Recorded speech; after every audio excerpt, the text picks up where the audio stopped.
this morning, actually out at the airport, we were recognizing a small business, TAS Aviation. So one of the things that I do is we highlight a different small business every month. So again, great to be back here, and really want to congratulate the Defiance County Board of Elections for their leadership on this. I know that we've got partners from really all over the country that are here with us today.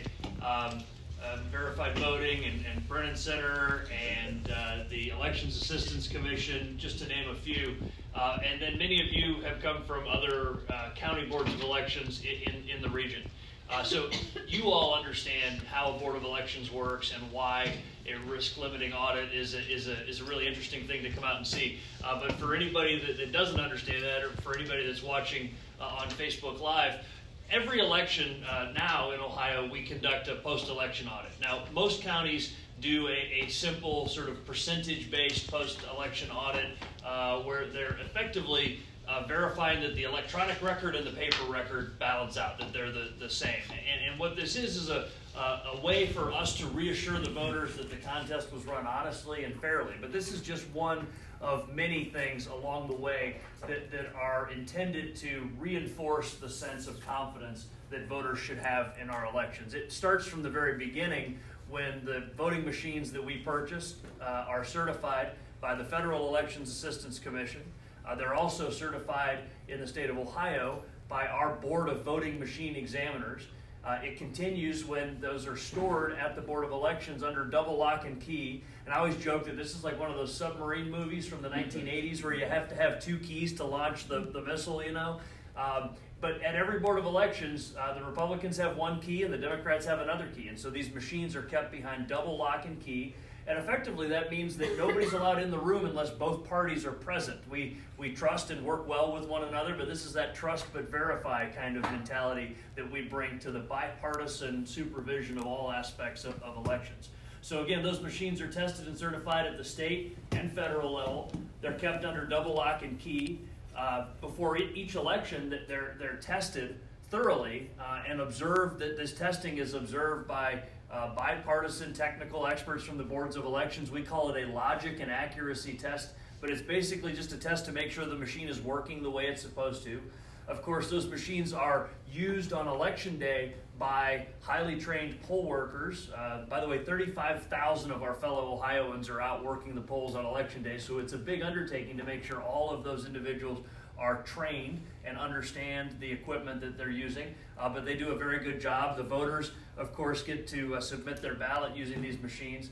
And then on election night, those results are collected by, again, bipartisan teams of elections officials and driven to the County Board of Elections, where they are tabulated as part of what we call the unofficial count or the unofficial canvass. And so those results that you see on election night, of course, are really important to tell us who won or who lost, and we know that we can rely on those, but those are technically not the official canvass. That's not the official result. That's the unofficial result.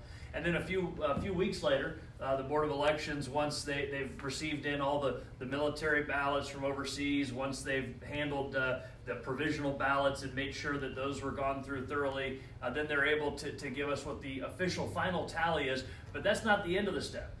In Ohio, we require that each Board of Elections conducts a post-election audit. Again, that's when we compare the paper to the electronic record, so that when we reassure the voters that their voice was heard on election day, they can know that it was done right.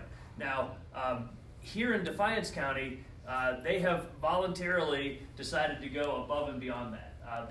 They are piloting a really sophisticated technique called a risk-limiting audit.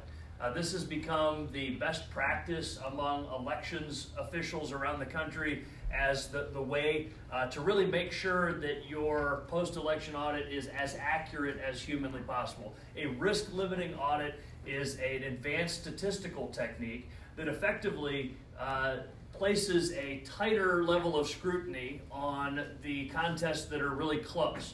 And so if somebody won by 20%, then you don't have to scrutinize that result so much, right? But if somebody won by just 1% or 0.5%, or as we've had here in Ohio in just recent weeks, we've had a number of elections that have been determined by one vote, even some that had to be determined by a coin flip because it was a dead tie. In fact, there was a mayor's race recently just determined that way. And so when those margins are really tight, you have to place a much higher level of scrutiny on that contest to make sure that that post-election audit shows you whether there were any problems there. And so this is something that has been done in Ohio by one county for a number of years now, Cuyahoga County, which is obviously a large urban county that includes the city of Cleveland, has done risk limiting audits for a number of years. But here in Defiance County, what we're showing is that a smaller, more rural county can do it as well. And so this is something that I'm really excited to see.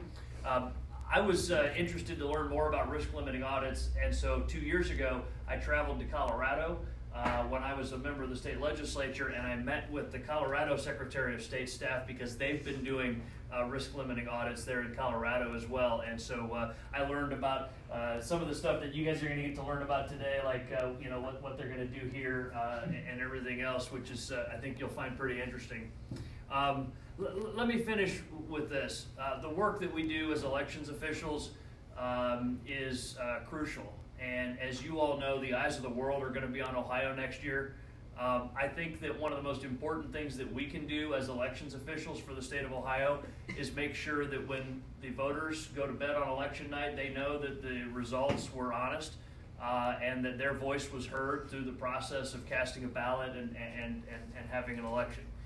One of the important ways that we can help bolster that confidence is through this auditing, post-election auditing process, and I think a risk-limiting audit is in many ways the best way to do that. Now, I'm not going to mandate that for all 88 counties, but I think it's something that's worth looking at going forward. But there's a crucial other step. Once you do a post-election audit, whether it's a risk-limiting audit or whether it's through one of the other approved methods of doing a post-election audit, you then have to tell the world about it. You have to try to get your local hometown paper to actually report on it, because people should know that when the Board of Elections sat down to balance its checkbook, and effectively that's what we're doing, right, that everything came out accurately.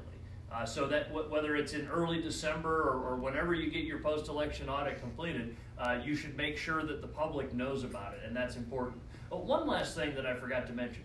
The reason why we can even do post-election audits, particularly a risk-limiting audit, is because in Ohio, every ballot has a paper backup. By the way, it's always been that way in Ohio.